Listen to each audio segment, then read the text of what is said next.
هو في بس حاجه صغيره هنا. سؤال ان احنا عايزين نعرف كل حاجه عنها، ده سؤال مفتوح جدا.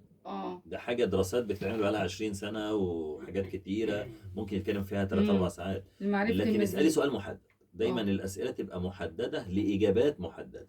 السؤال المفتوح يطرح اجابه مفتوحه، وده معناه ان انت مش هيبقى لك دور في الحوار، لان الضيف هيبقى بيتكلم وانت عن مش حاجات بتعمل. كتيرة. هذه واحده. الامر الثاني، المقدمه بتاعتك انت بداتي معانا ضيف مهم، وكأن البرنامج عن الضيف.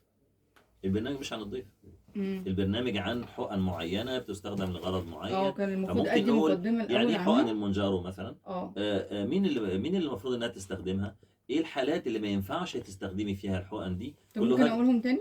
هتعملي كل ده هتقوليه، بس طيب. المهم نعرف بس المعلومه دلوقتي. كل هذا واكثر في هذه الحلقه من 5 لصحتك. ولكن في البدايه خلونا نرحب بضيفنا معنا الاستاذ الدكتور فلان الفلاني، رئيس قسم السمنه والنحافه في جامعه كذا.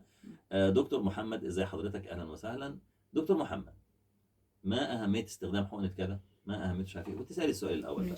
بس اقصد اما يبقى في المقدمه اقول مجموعه تساؤلات عن موضوع الحلقه. احنا اتفقنا المره اللي فاتت ان المقدمه في 6 انماط للمقدمات، منها الاسئله.